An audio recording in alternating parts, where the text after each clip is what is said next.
Mr. President, Your Excellencies, distinguished delegates and representatives, today, in addressing this session of the United Nations General Assembly, I feel oppressed by a great sense of responsibility. I feel a humility in speaking to this august gathering of wise and experienced statesmen from east and west, from the north and from the south, from old nations and from young nations, and from nations newly reawakened from a long sleep. I have prayed to the Almighty that my tongue will find those words which are adequate to express the feelings of my heart. And I have prayed also that these words will bring an echo from the hearts of those who listen. It is my great pleasure to congratulate the President upon his appointment to his high and constructive office. It is also my great pleasure, on behalf of my nation, to offer a most heartfelt welcome to the 16 new members of the United Nations. The Holy Book of Islam has a word for us today. The Quran says, in my language, "Hai sekalian manusia, sesungguhnya aku telah menjadikan kamu sekalian dari seorang lelaki dan seorang perempuan, sehingga kamu berbangsa-bangsa dan bersuku-suku, agar kamu sekalian mengenal satu sama lain. Bahwasanya yang lebih mulia di antara kamu sekalian ialah siapa yang lebih takwa kepadaku." I might translate that as, "O mankind, I, Allah, made you from a male and a female and divided you into nations and tribes so that you should come to know one another. In truth, those who are most noble before God are those who most are in awe of Allah and do good works towards Allah." And the Christian Bible too has a word for us. "Glory to God in the highest, and on earth peace to men of good will." I am deeply moved indeed as I survey this assembly. Here is the proof that generations of struggle have been justified. Here is the proof that sacrifice and suffering have achieved their end. Here is the proof that justice has begun to prevail and that some great evils have already been banished. Furthermore, as I survey this assembly, my heart is filled with a great and fierce joy. I see clearly that a new day has dawned and that the sun of freedom and emancipation, that sun of which we have dreamed so long, is already risen over Asia and Africa. Now today, I address the leaders of nations and the builders of nations. But indirectly, I speak also to those you represent, to those who have sent you here, to those who have entrusted their future to your hands. I greatly desire that my words shall strike an echo also in those hearts, in the deep heart of humanity, in that great heart from which has been brought so many shouts of joy, so many cries of sorrow and despair, and so much love and laughter. Today it is President Karno who addresses you. But more than that, though, it is a man, Karno, an Indonesian, a husband, a father, a member of the human family. I speak to you on behalf of my people, those 92 million people of a distant and wide archipelago, those 92 million people who have lived a life of struggle and sacrifice, those 92 million people who have built a state upon the ruins of an empire. They and the people of Asia and Africa, of the American continent and the European continent and the people of the Australian continent, they are watching and listening and hoping. They see in this organization of the United Nations a hope for the future and a prospect of the present. The decision to attend this session of the General Assembly was not an easy one for me to take. My own nation faces many problems, and time to solve those problems is always short. However, this is perhaps the most important assembly yet held, and all of us have a responsibility to the rest of the world as well as to our own nations. None of us can escape this responsibility, and surely none wish to. I am very sure that the leaders of the younger and the reborn nations can make a very positive contribution to the solution of the many problems facing this organization and the world at large. Indeed, I am confident that man may once again say, the new world is called to redress the balance of the old. It is clear today that all major problems of our world are interconnected. Colonialism is connected to security. Security is connected to the question of peace and disarmament. Disarmament is connected to the peaceful progress of the underdeveloped countries. Yes, all are connected and interconnected. If we succeed in finally solving one problem, then the way to the solution of all the others will be open. If we succeed in solving, for example, the problem of disarmament, then the necessary funds will be available to assist those nations which so urgently need assistance. But it is essential to all of these problems that all of these problems should be solved by the application of agreed principles.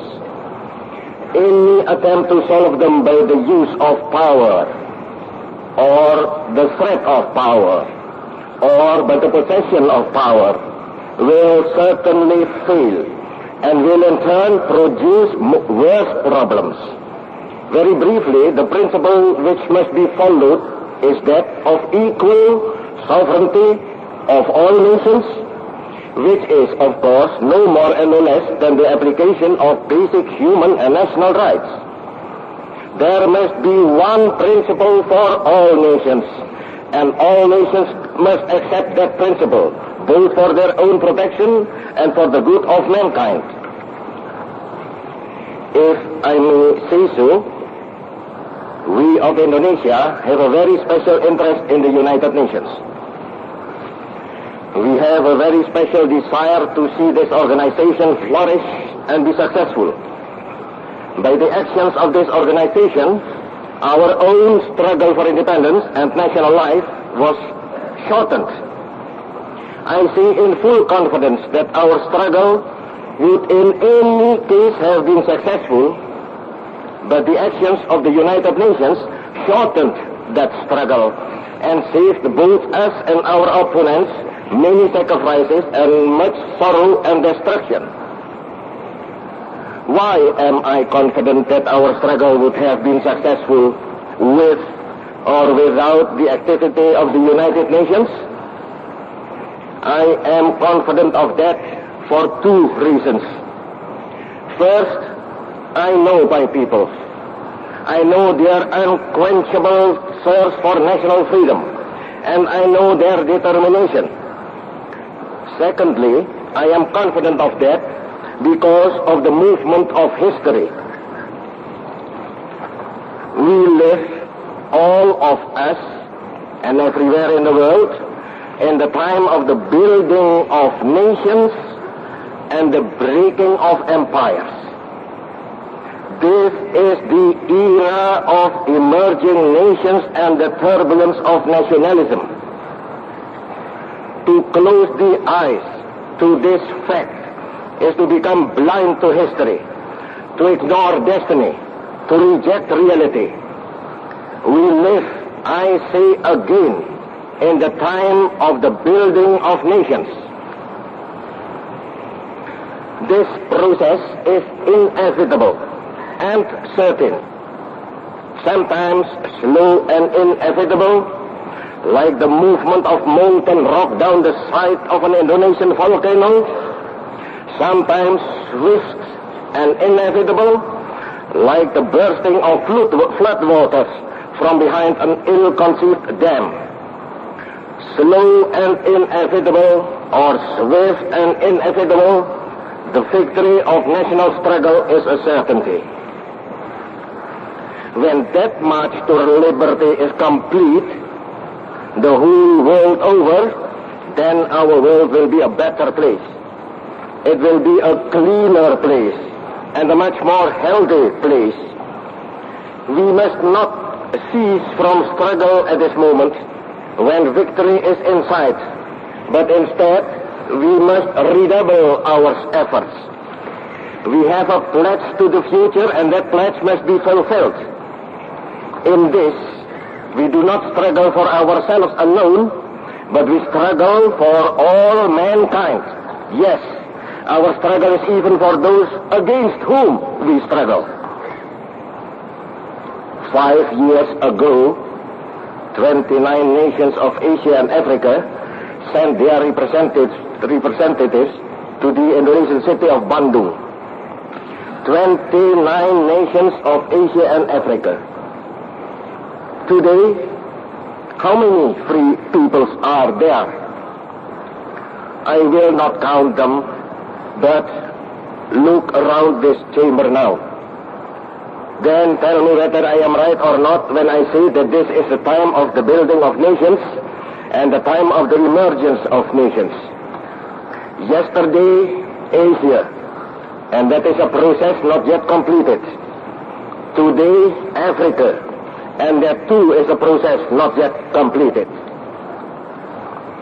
Furthermore, not all nations, the nations of Asia and Africa, are yet represented here. This organization of nations is weakened insofar as it rejects the representation of any nation, and especially of a nation which is old and wise and powerful. I speak of China. I speak of what is often called Communist China, which is for us the only real China. This organization is greatly weakened precisely because it rejects the membership of the biggest nation in the world. Every year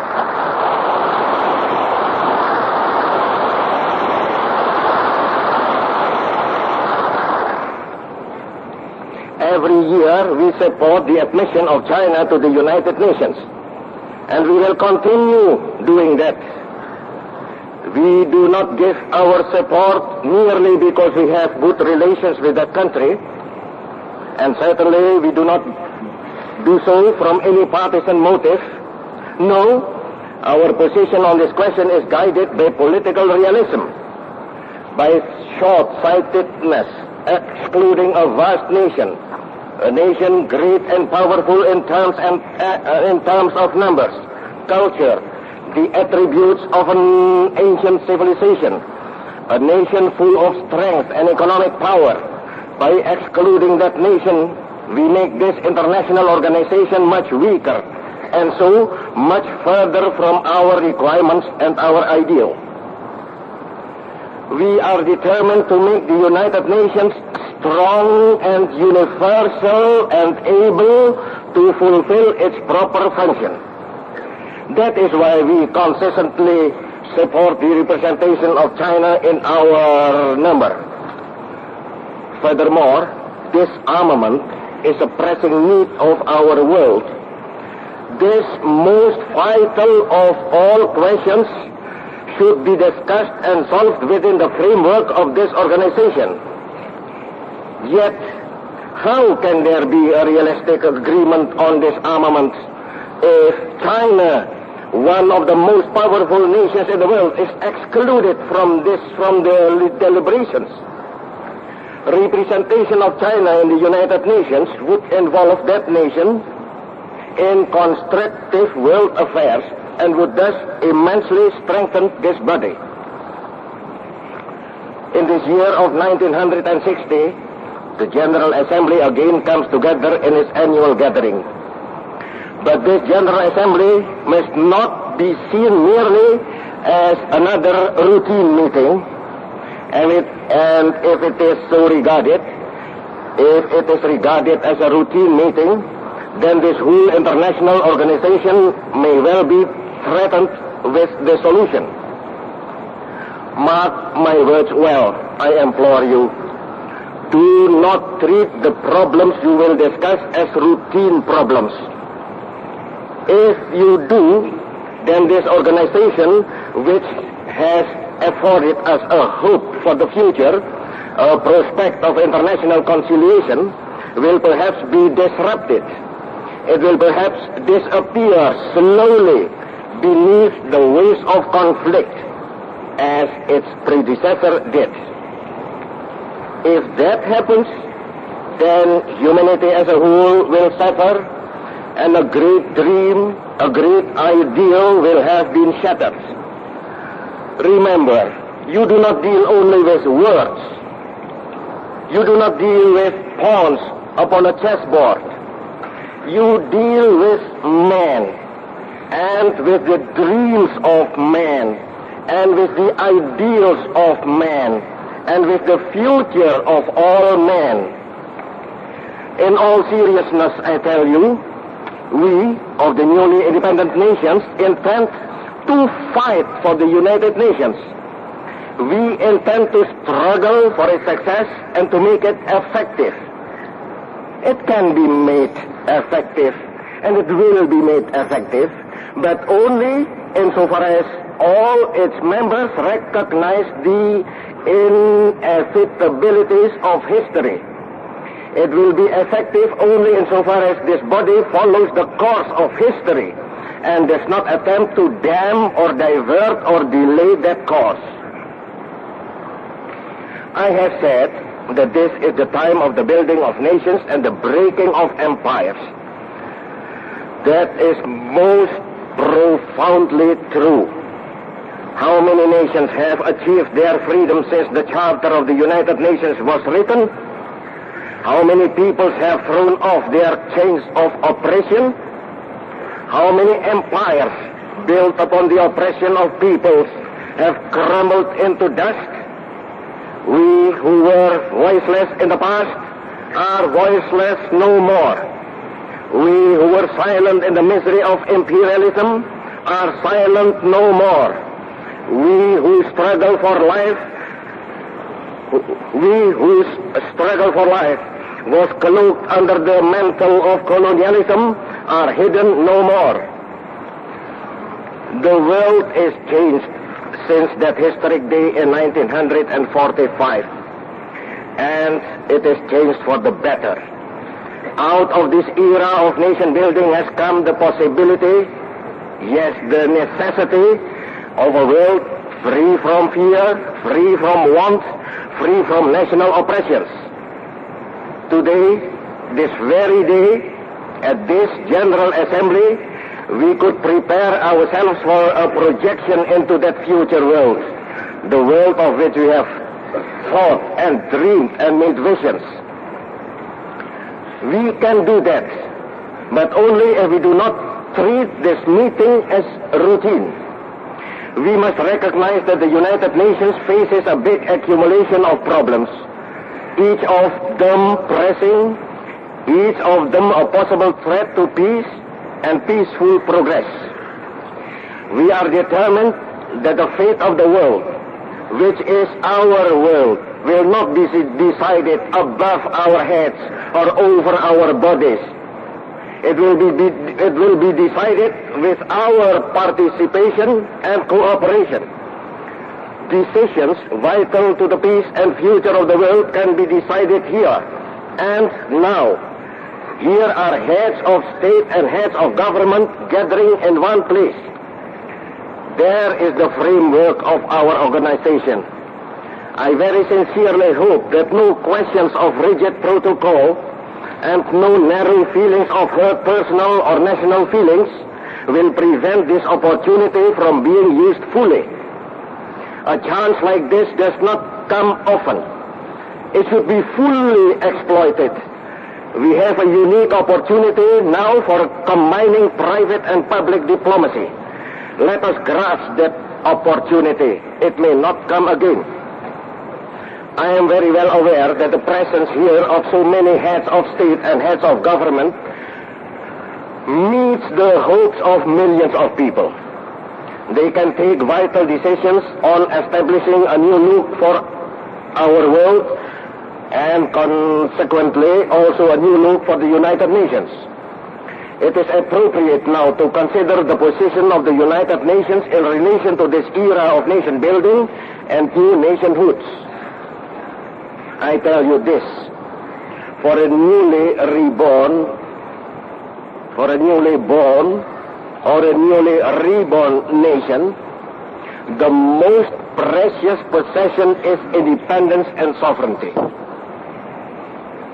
Perhaps it may be, I don't know, but perhaps it may be that this sense of holding the precious jewel of sovereignty and independence is confined to the nations newly awakened. Perhaps as generations pass, the sense of pride and achievement grows dim. It may be so, but I don't think so. Even today, 200 years later, is there any American who does not thrill at the words of the Declaration of Independence? Is there any Italian who does not today respond to the call of Mazzini? Is there any citizen of Latin America who does not still hear an echo from the voice of San Martin? Indeed, is there any citizen of the world who does not respond to that call and to those voices? We all thrill, we all respond, because those voices were universal in time and place. They were the voice of suffering humanity. They were the voice of the future, and we hear them still ringing down the ages. Now, no, I deeply believe that in sovereignty and national independence there is something which endures, something which is as hard and brilliant as a jewel, and far more precious. Many nations of this world have long possessed this jewel. They have grown accustomed to owning it, but I am convinced that they still hold it the most dear of their possessions, and will die rather than give it up. Is it not so? Did your own nation ever give up its independence? Any nations worthy of the name will die first. Any worthy leader of any nation would die first. How much more precious then must it be to us, who once held the jewel of independence and national sovereignty, then felt it snatched from our fingers by well-armed brigands, and have now recovered it for ourselves. This United Nations is an organization of nation states, each one of which holds that jewel tight and precious. We have all freely banded together as brothers and equals in this organization. As brothers and as equals, for we all hold equal sovereignty, and we all hold that equal sovereignty as equally precious. This is an international body. It is not yet either supranational nor supranational. It is an organization of nation states and can function only insofar as it is the will of those nation states that it do so. Have we all unanimously agreed to surrender any part of our sovereignty to this body? No, we have not. We have accepted the Charter, and the Charter is signed by fully sovereign, fully equal nation states. It may well be that this body should consider whether its members should surrender any part of their sovereignty to this international body. But if any such decision is made, it must be made freely and unanimously and equally. It must be made by all nations equally. The ancient and the new, the emergent nations and the old established, the developed and the underdeveloped. This is not something which can be imposed on any nation. Furthermore, the only possible basis for any such body as this is strict equality. The sovereignty of the newest nation or the smallest nation is just as precious, just as inviolable as the sovereignty of the biggest nation or the oldest nation. And furthermore again, any transgression against the sovereignty of any nation is a potential threat to the sovereignty of all nations. It is within this world picture that we must regard the world today. Our one world is made up of nation states, each equally sovereign, each resolved to guard that sovereignty, each entitled to guard that sovereignty. And again I say it, and I repeat it because it is basic to an understanding of the world today. We live in the era of nation building. This fact is more important than the existence of nuclear weapons, more explosive than hydrogen bombs, more potential value to the world than atomic fission. The balance of the world has changed since that June day, 15 years ago, when the Charter was signed in the American city of San Francisco, at a moment when humanity was emerging from the horror of war. The fate of humanity can no longer be decided by a few large and powerful nations. We, too, the younger nations, the burgeoning nations, the smaller nations, we too have a word to say, and that word will surely echo down the years. The fate of humanity can no longer be decided by a few large and powerful nations.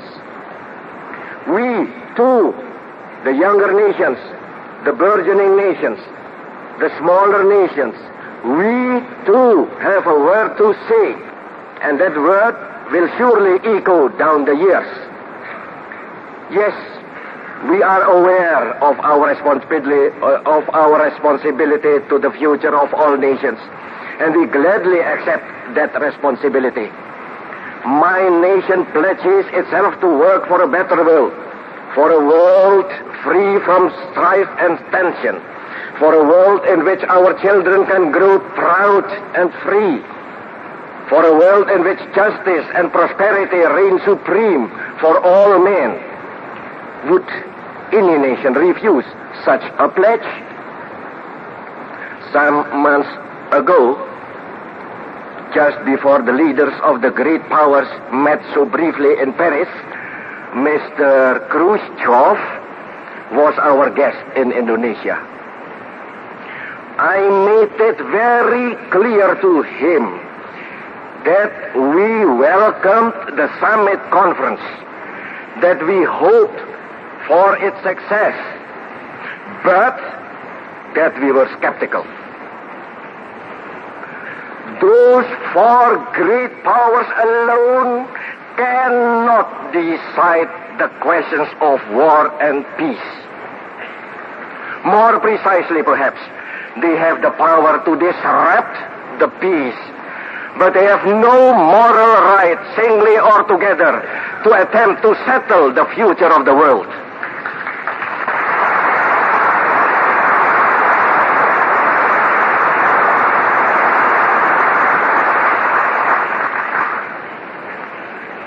For 15 years now, the West has known peace, or at least the absence of war. Of course, there have been tensions. Yes, there has been danger. But the fact remains that in the midst of a revolution engulfing 3/4 of the world, the West has been at peace. Both great blocs, in fact, have successfully practiced coexistence for all those years, thus contradicting those who deny the possibility of coexistence. We of Asia, I repeat, we of Asia, we have not known peace. After peace came to Europe, we endured atomic bombs. We endured our own national revolution in Indonesia. We endured the torment of Vietnam. We suffered the torture of Korea. We still suffer the agony of Algeria. Is it now to be the turn of our African brothers? Are they to be tortured while our wounds are still unhealed? And yet, the West is still at peace. Do you wonder that we now demand respite from our torments? Do you wonder that now my voice is raised in protest? We, who were once voiceless, have demands and requirements. We have the right to be heard. We are not subjects of barter, but living and virile nations with a role to play in this world and a contribution to make. I use strong words, but I use those words deliberately because I feel strongly about this matter. I use strong words deliberately because I am speaking for my nation and because I am speaking before the leaders of nations. Furthermore, I know that my Asian and African brothers feel equally strongly, although I do not venture to speak on their behalf. This General Assembly is to be seized of many important matters. No matter, though, can be more important than that of peace. Concerning this, I do not at this moment speak of issues arising between the great powers of the world. Such issues are of vital concern to us, and I shall return to them later. But look around this world of ours. There are tensions and sources of potential conflict in many places. I stress within this body, for only this assembly begins to approach a true reflection of the world in which we live. Think, please, think for a moment of what would be possible if we could evolve a basis for genuine disarmament. Think of the vast funds which would be available for improving the world we live in. Think of the tremendous impetus which could be given to the development of the underdeveloped, if even only a part of the defense budget of the great powers were diverted in that direction. Think of the vast increase in human happiness, human productivity, and human welfare if this were done. I must add one word on this subject. If there is any greater immorality than the brandishing of hydrogen weapons, then it is the testing of those weapons. I know that there is scientific disagreement about the genetical effect of those tests. That disagreement, however, is in terms of the numbers affected. It is agreed that there are evil genetical effects. Have those who authorize the test ever seen the results of what they do? Have they looked at their own children and thought about those results? At the present time, the testing of nuclear weapons is suspended. Not, mark you well, not forbidden, but only suspended. Let that fact serve as a beginning then. Let that fact serve as a basis for prohibition of testing, and then for real disarmament. Before leaving the subject of disarmament, I must make one more comment. To speak of disarmament is good. Seriously, to attempt the making of a disarmament agreement would be better. Best of all would be the implementation of an agreement on disarmament. However, let us be realistic. Even the implementation of a disarmament agreement would not guarantee peace to this sore and troubled world. Peace will come only when the causes of tension and conflict are removed. If there is a cause for conflict, then men will fight with pointed sticks if they have no other weapon. I know because my own nation did that very thing during our struggle for independence. We fought then with knives and pointed sticks. In order to make peace, we must remove the causes of tension and of conflict. That is why I spoke deep from my heart about the necessity of cooperation to bring about the final and glorious end of imperialism. Where there is imperialism and where there are simultaneously armed forces, then the position is a dangerous one indeed. Again, I speak from experience. That is the situation in West Irian.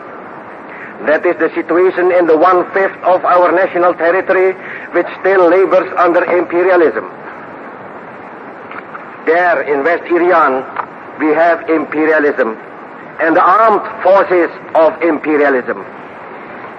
Bordering that territory, our own troops stand guard by land and sea. Those two bodies of troops face each other. And I tell you, that is an explosive situation. Very recently, those young and misguided troops who were in West Irian defending an outmoded conception were reinforced by an aircraft carrier, the Karl Doorman, from their remote homeland. I tell you that then the situation became positively dangerous. The commander-in-chief of the Indonesian army sits in my delegation. There he is. His name is General Nasution. He is a professional soldier and an excellent one. Like the soldiers he leads and like the nation they defend, he is first and foremost a man of peace. More than that, though, he and our soldiers and my nation are dedicated to the defense of our homeland. We have tried to solve the problem of West Irian. We have tried seriously and with great patience and great tolerance and great hope. We have tried bilateral negotiations. We tried that seriously and for years. We tried and we persevered. We have tried using the machinery of the United Nations and the strength of world opinion expressed here. We tried and we persevered with that too. But hope evaporates. Patience dries up. Even tolerance reaches an end. They have all run out now. And the Netherlands has left us no alternative but to stiffen our attitude. If they fail correctly to estimate the current of history, we are not to blame. But the result of their failure is that there is a threat to peace, and that involves, once again, the United Nations. West Irian is a colonial sword poised over Indonesia. It points at our heart, but it also threatens world peace. Our present determined efforts to reach a solution by our own methods is part of our contribution towards securing the peace of this world. It is part of our effort to end this world problem of an obsolete evil. It is a determined surgical effort to remove the cancer of imperialism from the area of the world in which we have our life and being. I tell you in all seriousness, the situation in West Irian is a dangerous situation, an explosive situation. It is a cause of tension, and it is a threat to peace. General Nasution is not responsible for that. Our soldiers are not responsible for that. Karno is not responsible for that. Indonesia is not responsible for that. No, the threat to peace springs directly from the very existence of colonialism and imperialism. Remove those checks to freedom and emancipation, and the threat to peace disappears. Eradicate imperialism, and the world becomes immediately and automatically a cleaner place, a better place, a more secure place. I know that when I say this, the minds of many will turn to the situation in the Congo. You may ask, has not imperialism been ejected from the Congo, with the result that there is now strife and bloodshed? It is not so. The deplorable situation in the Congo is caused directly and immediately by imperialism, not by its ending.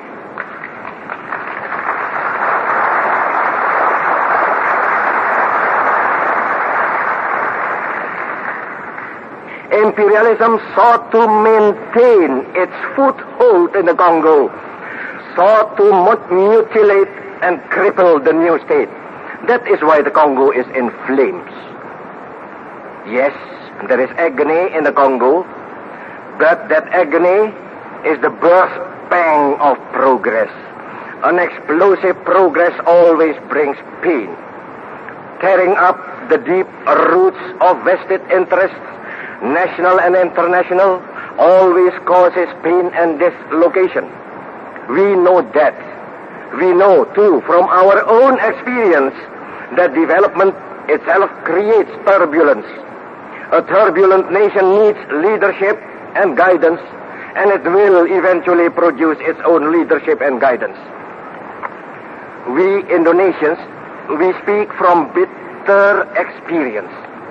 The problem of the Congo, which is a problem of colonialism and imperialism, must be solved by application of those principles I have already mentioned. The Congo is a sovereign state. Let that sovereignty be respected. Remember, the sovereignty of the Congo is no less than the sovereignty of any nation represented in this assembly, and it must be respected equally.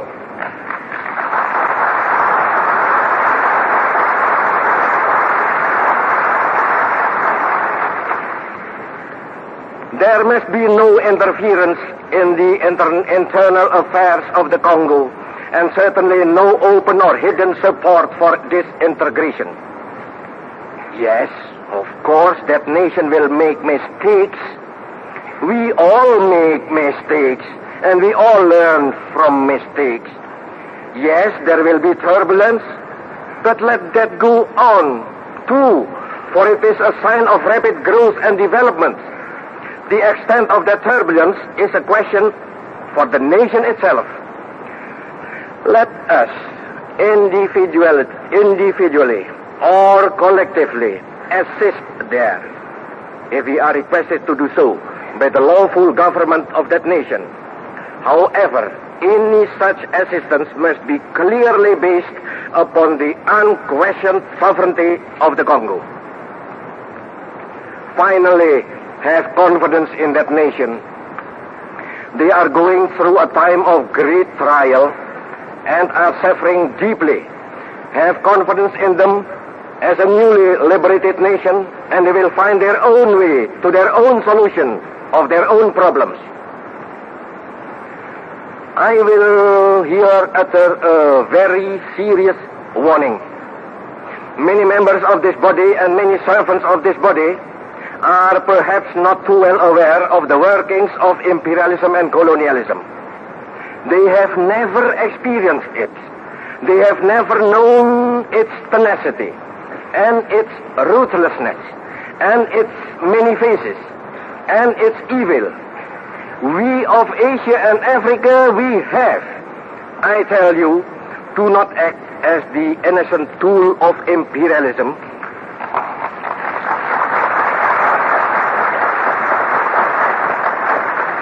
Do not act as the blind right arm of colonialism. If you do, then you will assuredly kill this organization of United Nations, and with it, you will kill the hope of countless millions, and perhaps you will make the future stillborn. Before leaving these questions, I wish to mention another great issue, somewhat similar in nature. I refer to Algeria. Here is a sad picture in which both sides are being bled and ruined for lack of a solution. This is a tragedy. It is quite clear that the people of Algeria want independence. There can be no argument about that. If they had not, then this long and bitter and bloody struggle would have ended years ago. The thirst for independence and the determination to achieve that independence are the central factors of this situation. What is not yet decided is just how close and harmonious should be the future cooperation with France. Very close and very harmonious cooperation should not be difficult to achieve even at this stage, although perhaps it gets more difficult as the days of struggle pass. Then let a plebiscite be held under the United Nations in Algeria.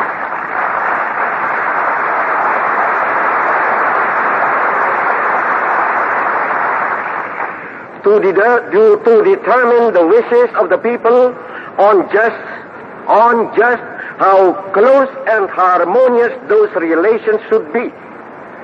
The plebiscite should not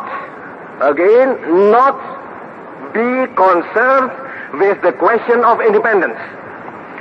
That has been settled in blood and tears, and there certainly will be an independent Algeria.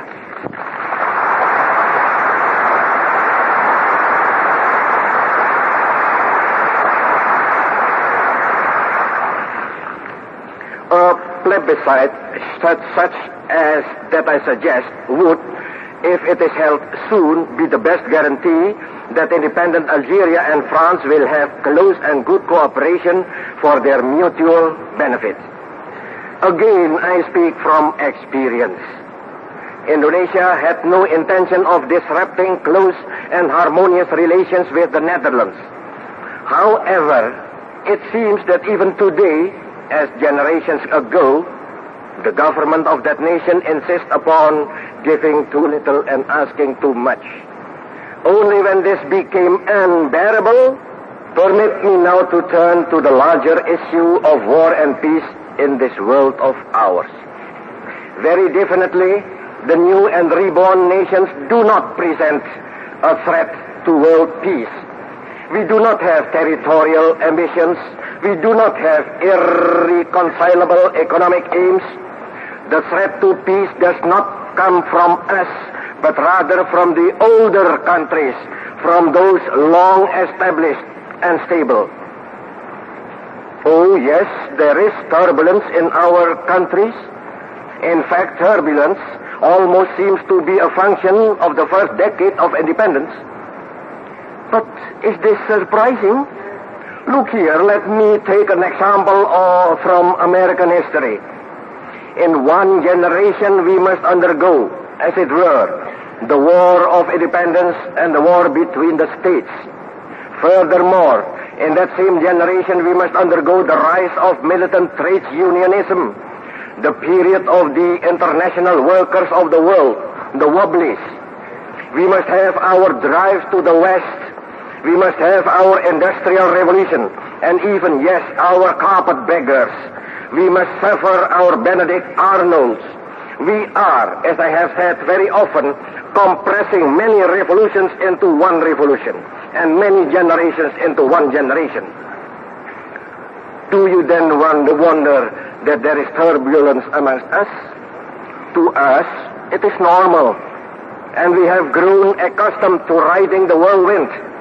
I understand well that to the man outside, often the picture must seem one of chaos and disorder, of coup and counter-coup. Still, this turbulence is our own, and it presents no threat to anyone, although often it offers opportunities to interfere in our affairs. The clashing interests of the big powers, though, are a different matter. There the issues are obscured by waving hydrogen bombs and by the reiteration of old and worn-out slogans. We cannot ignore them, for they threaten us, and yet only too often they seem unreal. I tell you frankly and without hesitating that we put our own future far above the wrangling of Europe. Yes, we have learned much from Europe and America. We have studied your history and the lives of your great men. We have followed your example. We have tried even to surpass you. We speak your languages and we read your books. We have been inspired by Lincoln and by Lenin, by Cromwell, by Garibaldi, and indeed we have still much to learn from you in many fields.